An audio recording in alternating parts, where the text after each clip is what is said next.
Dale Carnegie का एक interesting coat आपकी स्क्रीन के ऊपर है। Fear does not exist anywhere accept in the mind.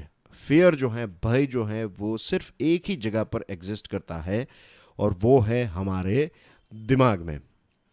अब हमारा दिमाग जो है उसकी ये कैपेसिटी है कि वो बहुत सारी चीज़ें जो हैं वो प्रोड्यूस कर सकता है। आज दुनिया में आप जितनी भी चीज़ें देख रहे हैं, जो भी आर्टिफिशियल या फिर मैन मेड चीज़ें हैं, ये सारी की सारी चीज़ें ह्यूमन इमेजिनेशन ने क्रिएट की हैं। तो ह्यूमन इमेजिनेशन की ये ताकत है कि हम दुनिया की सबसे ऊंची बिल्डिंग और फाइटर जेट्स और computers and so many things, ये सारी चीज़ें ह्यूमन माइंड के प्रोडक्ट्स हैं।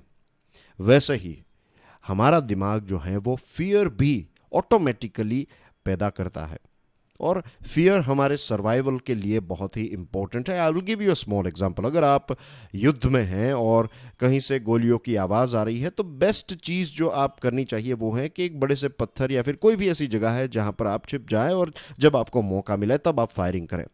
तो यहां पर फियर का एक पॉजिटिव रोल हो सकता है। लेकिन अगर आप हर बार चिंतित रहते हैं, हर बार किसी चीज़ को लेकर भयभीत हैं कि क्या मैं एग्ज़ाम पास कर पाऊंगा, क्या मेरी जॉब चली जाएगी, क्या मैं एक सक्सेसफुल व्यक्ति बन पाऊंगा, क्या मैं एक अच्छा इंसान बन पाऊंगा, ये सारे जो भय हैं, ये सारे आपके दिमाग के द्वारा बनाए गए बैड प्रोडक्ट्स हैं। ये आपके दिमाग के द्वारा बनाया गया वेस्टेज है। और as an owner of your own mind, it is your responsibility कि आप अपने दिमाग के द्वारा प्रोड्यूस किया गया ये जो कचरा है, ये जो वेस्ट मटेरियल है, उसको कम से कम करें। स्टेप बाय स्टेप, धीरे धीरे ये बैड चीज़ का प्रोडक्शन जो है वो आप बंद कर सकते हैं। क्योंकि रिमेंबर, जब भी आप भयभीत होते हैं या फिर भय वाले विचार आपको आने लगते हैं, तब ऑलवेज ऑब्जर्व दिस थिंग। ये सारी चीज़ें फ्यूचर के साथ ही जुड़ी हुई होगी कि ये हो जाएगा, वो हो जाएगा, राइट? इट्स ऑलवेज हो जाएगा। सोचिएगा इसके बारे में।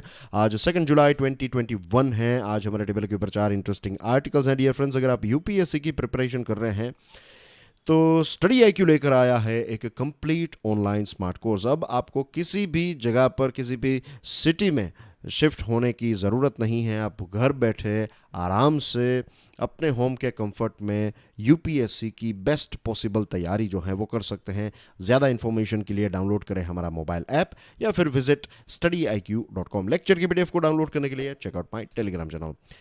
आज का पहला आर्टिकल इंडियन एक्सप्रेस का है, द गुड डॉक्टर्स। कल यानी कि 1 जुलाई को भारत ने नेशनल डॉक्टर्स डे को सेलिब्रेट किया। और वी ऑल नो, हमारे समाज में डॉक्टर्स की बात करें तो एक बहुत ही ऊंचा स्थान दिया गया है। क्यों नहीं? क्योंकि डॉक्टर्स जो हैं, अच्छे डॉक्टर्स जो हैं, वो लोगों की जान बचा सकते हैं। उनके जीवन में अगर कोई डिजीज़ आ गया है तो उस डिजीज़ से उनको छुटकारा दे सकते हैं। अगर कोई फिजिकल मेंटल पेन चल रहा है तो उसमें भी डॉक्टर हमारी सहायता करते हैं। तो हमारे जीवन को और आसान, सुखद बनाने में डॉक्टर्स जो हैं, मेडिकल कम्युनिटी का एक बहुत ही इम्पोर्टेंट रोल रहता है। कोविड-19 का समय अभी भी चल रहा है एंड वी ऑल नो कि डॉक्टर्स ने कितना ज़्यादा, and when I am saying doctors here, please I am not just talking, of course national doctors day जो है वो डॉक्टर्स के लिए है, वैसे नर्स का भी डे होता है, बट यहाँ पर जब मैं बात कर रहा हूँ डॉक्टर्स के बारे में तो yes, I am talking about doctor के साथ साथ मैं नर्सेस के बारे में भी बात कर रहा हूँ। मैं मेडिकल जो स्टोर्स हैं, फार्मास्यूटिकल स्टोर्स चलाने वाले लोगों के बारे में भी बात कर रहा हूँ। जितने भी स्टेक होल्डर्स, जितने भी लोग ये मेडिकल फील्ड के साथ जुड़े हुए हैं, मैं सभी के बारे में यहाँ पर बात कर रहा हूँ कि सभी ने ओवर टाइम किया, सभी ने रिस्क उठाए, अपने डबल मास्क या फिर पीपी किट पहनकर डॉक्टर्स, नर्सेस, मेडिकल स्टाफ जो हैं, इनफैक्ट हॉस्पिटल में जो क्लीनिंग स्टाफ होता है, जो जेनिटर जिनको कहते हैं, या फिर जो साफ सफाई का काम करता है, they played a very important role as well. तो ये सारे लोगों ने, ये पूरी जो टीम है, ऑफ कोर्स उनके लीडर्स डॉक्टर्स हैं, तो अपनी जान के ऊपर खेल। जस्ट इमेजिन के अगर आप डॉक्टर हैं, if you have to go to कोविड-19 ड्यूटी, आपके परिवार के लोगों के लिए वो कितनी डिफ़िकल्ट सिचुएशन होगी। जब रायोट्स होते हैं कहीं पर, तो जो पुलिस वाले होते हैं उनके फैमिली मेंबर्स की सिचुएशन क्या होती है, जस्ट इमेजिन। तो अपनी जान के ऊपर खेलकर डेफिनेटली डॉक्टर्स ने और मेडिकल स्टाफ ने एक बहुत ही इंपॉर्टेंट रोल प्ले किया है। उन्होंने कितनी सारी चीज़ें जो हैं वो, जस्ट इमेजिन, आप अगर डॉक्टर होते तो आपने कितने, ये जो वेव्स हैं, तो आपने हेल्पलेसनेस देखी। आपके पास कोई ऐसे रिसोर्सेज नहीं है, आपके पास पीपी किट नहीं है, या फिर आपके पास दवाई नहीं है, और आप कुछ नहीं कर सकते। आपका जो पेशेंट है धीरे धीरे वो मौत की तरफ आगे बढ़ रहा है। कितने सारे लोग जो हैं वो हॉस्पिटल्स में मर गए, बहुत सारे लोगों की जान भी बची है, लेकिन I am talking about the दुखद पार्ट, जो दुखद साइड है, उसको अगर हम देखें, आइसोलेटेड वार्ड्स में कोई नहीं था उस टाइम पर। डॉक्टर्स वहाँ पर जाते थे, नर्सेस जाते थे, और ये जो एक 24/7 365 डेज की जो ड्यूटीज़ की हैं, लगभग 1 साल से भी ज़्यादा वक्त हो चुका है। तो पिछले 1 सवा साल में डॉक्टर्स ने और मेडिकल स्टाफ ने जो काम किया है वो डेफिनेटली एक चीज़ तो प्रूव करता है कि it is a Triumph of science. ये विज्ञान की जीत है, ये सेवा करने की जो भावना है उसकी जीत है। और यही स्पिरिट जो है वो आई एम श्योर हम सब जानते हैं और हम सब सेलिब्रेट भी करते हैं। कल नरेंद्र मोदी साहब ने भी नेशनल डॉक्टर्स डे के दिन पर डॉक्टर्स के साथ इंटरेक्ट किया, और विंबलडन में ऐसा हुआ कि जो एनएचएस वर्कर हैं, वहाँ की यूके की जो नेशनल हेल्थ सर्विस है, तो उनके वर्कर्स को स्टैंडिंग ओवेशन दिया गया। तो दिस इज़ आउटस्टैंडिंग, और यही हमें करना चाहिए, हमें इनकरेज करना चाहिए। आईएमए की जो जो रिपोर्ट है, उनका जो डेटा है इंडियन मेडिकल एसोसिएशन का, तो 1500 डॉक्टर्स जो हैं वो कोविड की चपेट में आ गए हैं, और इसमें से 800, लगभग 50% जितने डॉक्टर्स जो हैं वो सेकंड वेव में कोविड-19 की चपेट में आए हैं। फिर डॉक्टर्स के मेंटल हेल्थ के बारे में सोचिए, राइट। ना तो अपने परिवार के साथ आराम से वो वक्त स्पेंड कर पाए हैं because of this covid, emergency duty पर रहना था, और बहुत ही स्ट्रेसफुल एनवायरनमेंट में उन्होंने काम किया है। कई जगहों पर हमने देखा कि इमोशनली चार्ज्ड अप एनवायरनमेंट हो गया, ऑक्सीजन नहीं मिल रहा था, दवाई नहीं थी, तो ऐसी जगहों पर कुछ रिलेटिव्स जो हैं पेशेंट के, उन्होंने वायोलेंस किया, तोड़ फोड़ की, डॉक्टर्स या फिर मेडिकल स्टाफ के साथ भी बदतमीज़ी की। तो ये सारी चीज़ें भी अलग अलग जगहों पर हमें देखने को मिली है। ऐसी भी सिचुएशन हमें देखने को मिली कि डॉक्टर्स को टाइम पर कई जगहों पर सैलरीज भी नहीं मिल रही थी, तो वहाँ पर भी वो एक प्रकार की हड़ताल या फिर एक प्रकार का छोटा सा आंदोलन किया। तो ये सारे सिर्फ ऐसा नहीं है कि आप डॉक्टर हैं तो you just go there and आपको सिर्फ पेशेंट्स को ही देखना है, आपको कितनी और सारी चीज़ों के साथ भी एक साथ डील करना पड़ता है। तो लेट्स होप कि हमारा देश जो है वो अच्छे से अच्छे डॉक्टर्स पैदा करता रहे, और डॉक्टर्स, नर्सेस और मेडिकल स्टाफ हम पैदा करते रहें। हमारे देश में आज भी बहुत सारे डॉक्टर्स की आवश्यकता है, अलग अलग क्षेत्रों में अलग अलग एक्सपर्ट डॉक्टर्स की भी आवश्यकता है। और भारत में अगर ज़्यादा डॉक्टर्स होंगे, गुड क्वालिटी और गुड क्वांटिटी का अगर फाइन बैलेंस रहेगा, तो भारत मेडिकल टूरिज़्म के लिए एक बहुत ही फेमस देश है। हमारे देश में वैसे जो लोग घूमने आते हैं उससे भी ज़्यादा शायद, या फिर उससे ज़्यादा इकोनॉमिकल बेनिफिट जो है ये मेडिकल टूरिज़्म से हमें मिलता है। और दुनिया के बहुत सारे, इनफैक्ट डेवलप्ड देशों से भी बड़े बड़े ऑपरेशंस करवाने के लिए लोग जो हैं वो भारत में आते हैं। अफ्रीका, यूएई या फिर मिडल ईस्ट वाला जो रीजन है, वहाँ पर भी लोग जो हैं वो प्रेफर करते हैं कि वो भारत जाकर ऑपरेशन कराएं। हमारे डॉक्टर्स जो हैं वो दुनिया की अलग अलग हॉस्पिटल्स में भी सेवा देते हैं। हमारी नर्सेस जो हैं वो दुनिया भर में फेमस हैं, और दुनिया भर की हॉस्पिटल्स में आपको इंडियन नर्सेस, खास करके अफ्रीका और वेस्ट एशिया और कुछ यूरोपियन देशों में, यूएसए में भी ऑफकोर्स आपको भारत की नर्सेस जो हैं वो देखने को मिलती हैं। तो भारत में अगर गुड क्वांटिटी और क्वालिटी होगी तो उसके बाद हम दुनिया के अलग अलग देशों को भी मेडिकल फैसिलिटीज़ जो हैं वो प्रोवाइड कर सकते हैं। तो that's everything about this particular topic. अब बात करते हैं न्यूज़ आइटम्स के बारे में। जैसे मैंने आपको बताया कि प्राइम मिनिस्टर नरेंद्र मोदी साहब ने कल जो है वो डॉक्टर्स के साथ एक इंटरैक्ट किया और कहा कि डॉक्टर्स की सेफ्टी और सिक्योरिटी के लिए भारत की सरकार जो है वो कमिटेड है। प्राइम मिनिस्टर ने कहा कि डिजिटल इंडिया जो है पिछले 6 सालों में डिजिटल इंडिया ने लोगों के जीवन को ज़बरदस्त तरीके से ट्रांसफॉर्म किया है। यस, अब बहुत सारी ऐसी सेवाएं हैं जहां पर आपको लाइन में खड़ा रहना नहीं पड़ता है। फॉर एग्जांपल कोविड की वैक्सीनेशन, इसके अलावा भी बहुत सारी सर्विसेज हैं। एलपीजी बुक करवाने के लिए आपको वहाँ पर जाने की ज़रूरत नहीं, आप अपने मोबाइल फ़ोन से या फिर वेबसाइट से सिलेंडर जो है वो बुक करा सकते हैं। ऐसी बहुत सारी चीज़ें जो हैं वो डिजिटल इंडिया की वजह से ट्रांसफॉर्म हुई हैं। कोविड वैक्सीनेशन कवरेज की बात करें तो 34 करोड़ को हमने क्रॉस कर लिया है, नितिन गडकरी साहब का कहना है। एंड आई एम श्योर ये बात सच भी साबित होगी। मुझे विश्वास है कि ई व्हीकल्स की जब हम बात करेंगे तो दुनिया के लिए एक बहुत ही अच्छा एग्जाम्पल भारत बनेगा। एक वक्त आएगा जब भारत जो है वो इलेक्ट्रॉनिक व्हीकल्स के लिए एक बहुत ही अच्छा देश होगा। And I am very excited about not four wheelers, of course four wheelers are also good, जो कार्स हैं electronic cars, but I am more interested about electronic two wheelers. उसके पीछे रीज़न ये है क्योंकि हमारे देश में सबसे ज़्यादा जो हैं जो व्हीकल्स हैं वो टू व्हीलर्स हैं। एक आम आदमी के लिए टू व्हीलर जो है that is the most important thing. वो हर रोज़ ए टू बी यानी कि अपने घर से जॉब के लोकेशन में या फिर जॉब के लोकेशन से घर या फिर कहीं पर बाहर भी जाना है तो मोस्ट ऑफ द टाइम जो है वो हम टू व्हीलर्स यूज़ करते हैं, isn't it? And to be honest I also prefer two wheelers. Of course शहर के बाहर बाहर जाना है then yes car is a good option, या फिर I love car. But city में no car, I don't like car at all. Cycle चलाना इतना अभी सेफ नहीं है, वरना तो I love cycle as well. लेकिन जब जस्ट इमेजिन कि हमारे देश में जितने आज टू व्हीलर्स पेट्रोल पर चल रहे हैं वो सारे के सारे इलेक्ट्रॉनिक व्हीकल्स हो जाएंगे तो it would be amazing, isn't it? कितने सारे पैसे बचेंगे, कितना पोल्यूशन कम हो जाएगा। तो लेट्स होप कि जल्द से जल्द हमें इलेक्ट्रॉनिक टू व्हीलर्स देखने को मिले। नेशनल कोविड रिकवरी रेट 96.97% हो चुका है। Recently announced monetary policy measures will help economic recovery, ऐसा कहा है रिजर्व बैंक ऑफ इंडिया ने।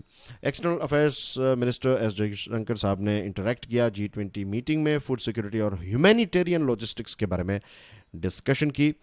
फिर जो रेवेन्यू कलेक्शन इंप्रूव हुआ है तो उसके बारे में फाइनेंस मिनिस्टर ने बताया this is the new normal. Piyush Goyal साहब ने ये बताया कोविड-19 वैक्सीनेशन ड्राइव जो है वो रैपिडली स्प्रेड हो रही है और आंकड़े भी यही कहते हैं कि डेफिनेटली ये रैपिडली स्प्रेड हो रही है। स्पीड को और थोड़ी ज़्यादा टॉप गियर में लाने की ज़रूरत है। We are not in top gear. लगता है कि अगर fifth is the top gear then we are at fourth gear at present.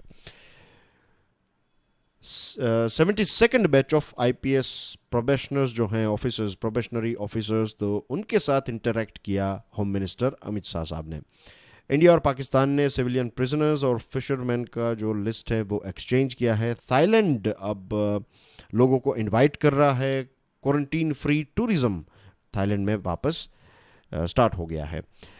China के प्रेसिडेंट ने ये कहा है कि जो देश, pay attention here, it's a bit funny कि वो ये कह रहे हैं कि जो देश चाइना को परेशान कर रहे हैं, बुली कर रहे हैं, वो थोड़ा बच के रहिएगा, उनको चाइना छोड़ेगा नहीं। चाइना को दूसरे देश बुली कर रहे हैं या फिर चाइना दूसरे देश को बुली कर रहा है? फिलिपाइन ने फिलिपाइन का जो सिस्मियोलॉजिकल एजेंसी जो है उसने ताल वोल्केनो का जो रीजन है उसको इवैक्यूएट करने के बारे में कहा है। और एक ब्लास्ट हुआ लॉस एंजलिस में और फायरवर्क की वजह से, और 17 लोग जो हैं वो इंजर्ड हुए हैं। हमारे इंडियन नेवी के एथलीट हैं एमपी जाबिर जो हैं वो टोक्यो ओलंपिक्स 400 मीटर हर्डल्स के लिए क्वालिफाई हो चुके हैं। He would be first Indian male to participate in 400 metre hurdles in Olympics. Now let's move on to दूसरे जो आर्टिकल्स हैं, एडिटोरियल्स हैं। Relief and recompense, the Hindu का ये आर्टिकल है। हाल ही में सुप्रीम कोर्ट ने यूनियन गवर्नमेंट को कहा कि एक एक प्रकार से यूनियन गवर्नमेंट को फोर्स भी किया कि आपको कोविड-19 की वजह से जो लोग प्रभावित हुए हैं, जिनकी मृत्यु हुई है, तो उनके परिवारजनों को आप कोई भी एक कॉम्पनसेशन फिक्स करके ये कॉम्पनसेशन जो है वो प्रोवाइड करें, ये आपकी एक ड्यूटी है. It is a matter of relief and satisfaction that supreme court has prodded the union government to perform its statutory duty of fixing a compensation for the families of those who lost their kin to the COVID-19 pandemic. इसी के साथ साथ supreme Court ने यह भी आदेश दिया था कि हमारे देश में जो अनऑर्गेनाइज्ड वर्कफोर्स हैं, हमारे देश में जो मैन्युअल लेबर का काम करते हैं या फिर जो लो स्किल या फिर सेमी स्किल्ड जो लोग हैं, we are talking about migrant labours जो हमारे शहरों में हैं, हर जगह पर हैं.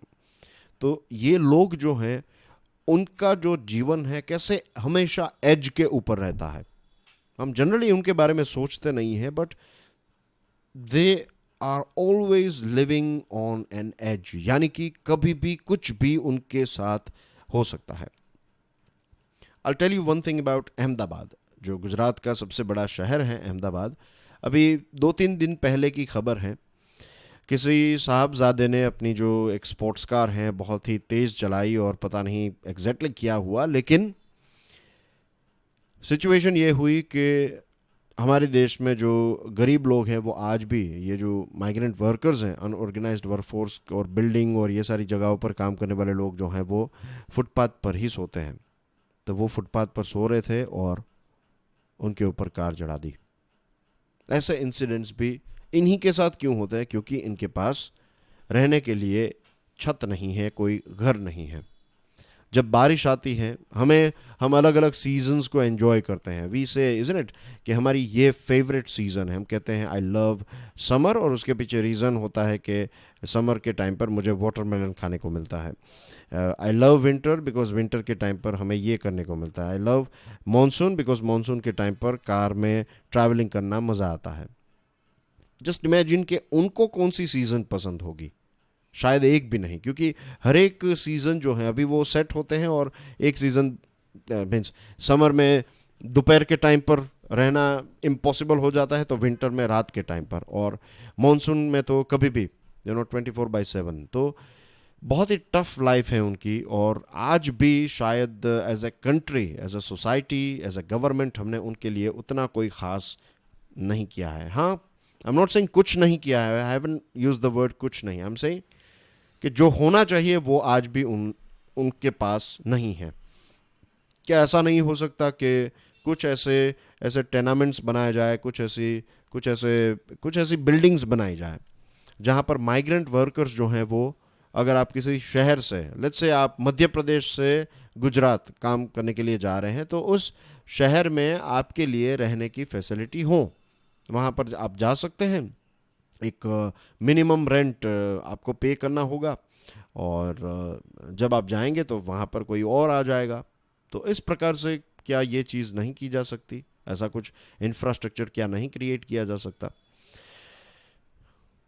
तो सुप्रीम कोर्ट ने गवर्नमेंट को कहा है कि आप ये जो इंटरस्टेट लेबर्स हैं तो उनका एक नेशनल डेटाबेस तैयार करें और मेक श्योर करें कि कोई भी व्यक्ति जो है वो भूखा ना सोए, या फिर खाने पीने की और ये सारी चीज़ें जो हैं वो उनके पास हों.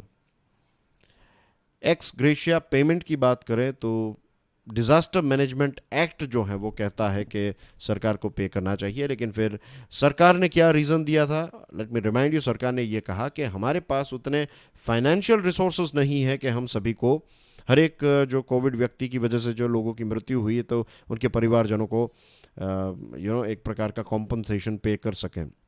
लेकिन उसके बाद ये स्टेटमेंट के बाद सेंट्रल गवर्नमेंट ने अपना स्टेटमेंट चेंज किया. उन्होंने कहा कि लोगों को डायरेक्टली पैसे देने से अच्छा है कि सरकार जो है ये बिग प्रॉब्लम जो है कोविड का और उसकी वजह से जो इकोनॉमी और मेडिकल फैसिलिटी को इम्प्रूव करना, तो ये बिग पिक्चर को या फिर ये बिग प्रॉब्लम को सॉल्व करने के लिए रिसोर्सेज का इस्तेमाल जो है वो करना चाहती हैं. तो इसीलिए वो अलग अलग परिवारजनों को पैसे देना जो है that is not viable as per the government.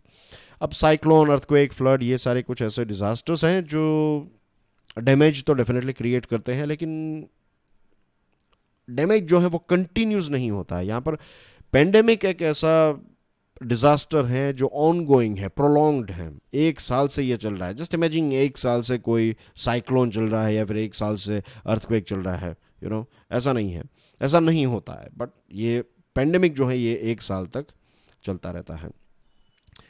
Court ने राइटली कहा है, मीन्स कोर्ट का स्टैंड जो है वो कहा, कोर्ट ने क्लियरली कहा कि गवर्नमेंट जो है वो ऐसा बच नहीं सकती, ऐसा छुप नहीं सकती, आपको मिनिमम स्टैंडर्ड ऑफ रिलीफ जो है वो तो देनी चाहिए।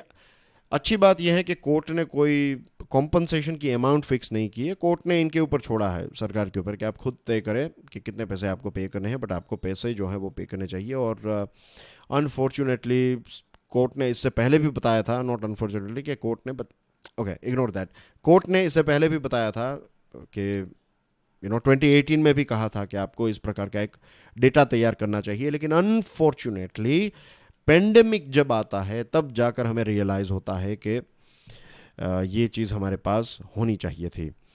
अब सुप्रीम कोर्ट ने एक डेडलाइन दे दी है कि 31 दिसंबर तक, इस साल के अंत तक, सभी राज्यों को और यूनियन टेरिटरीज़ को ये प्रोसेस जो है वो कंप्लीट करनी है। जितने भी माइग्रेंट लेबर्स हैं उनका डेटाबेस तैयार होना चाहिए। सेंट्रल गवर्नमेंट को भी डेडलाइन दी है कि 31 जुलाई 2021 से पहले आपके पास digital platform, national database for unorganized worker, ये जो NDUW है, ये तैयार होना चाहिए। सेंट्रल गवर्नमेंट ने इसमें भी एक बहाना निकाला था, कहा था कि पेंडेमिक की वजह से ये डिले हो गया है। But let me tell you, 2018 August 2018 से उस टाइम से ये बनाने की बात चल रही है। फिर कितने 2 साल के बाद ये पेंडेमिक आया, तो एक बहुत ही स्नेल पेस से, बहुत ही धीरे ये काम जो है वो चल रहा था।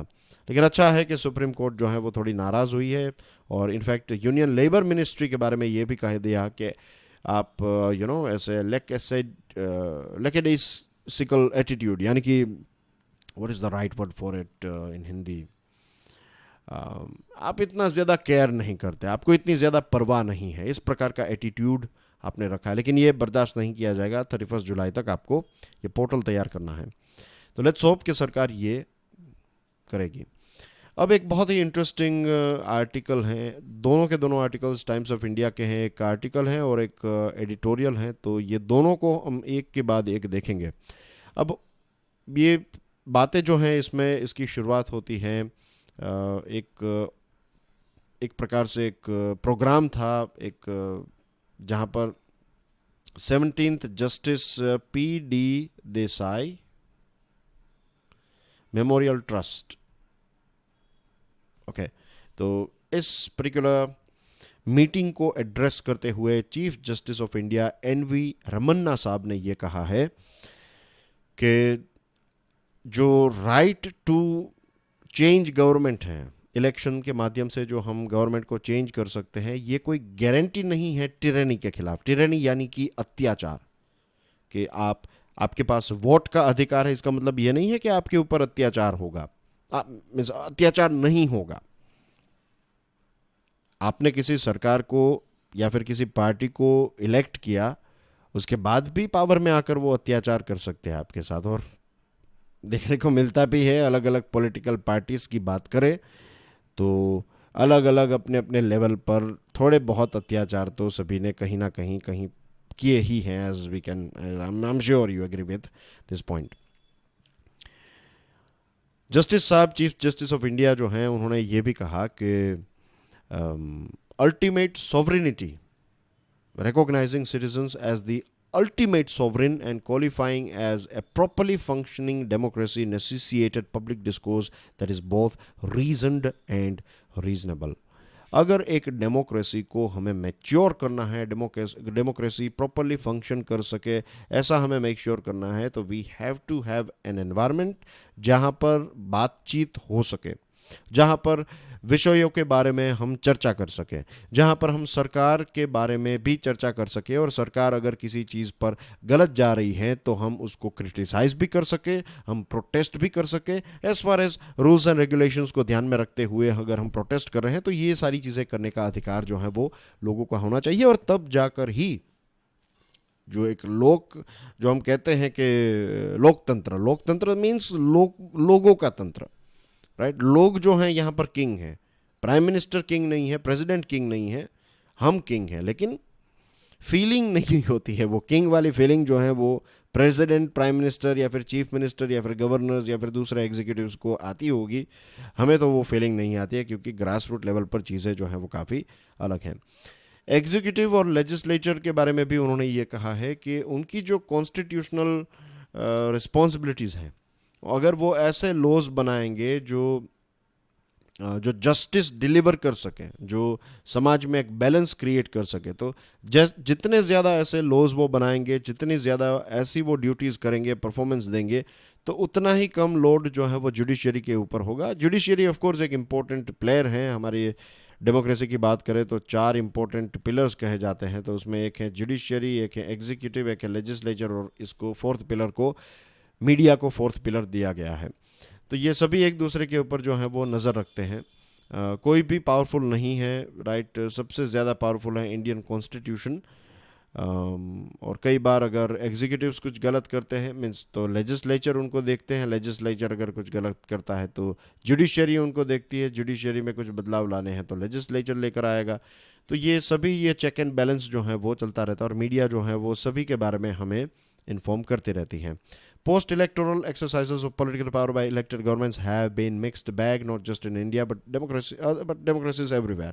हर जगह पर यह है कि इलेक्शन एक बार जीत गए उसके बाद बड़े वादे, डिलीवरी जो हैं, जो आपने वादे किए थे उसको फुलफिल करना, या फिर हर जगह पर डेवलप कंट्रीज़ में भी ऐसी ये सिचुएशन है कि सारी चीज़ें फॉलो नहीं होती है, लेकिन ज़्यादातर चीज़ें फॉलो हो जाए तो भी बहुत ही अच्छा है।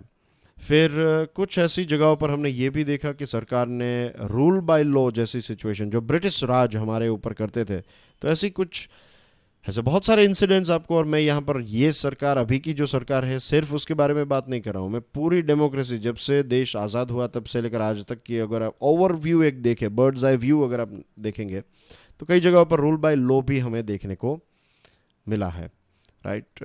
तो ये सारी चीज़ें हमें रोकनी होगी, और इसको रोकने के लिए लोगों को एक्टिव रहना पड़ेगा। एक दिन आपने वोट दे दिया और फिर आप फायर एंड फॉरगेट सिचुएशन में आ जाएंगे, तो ऐसा नहीं है। We have to be active our own level.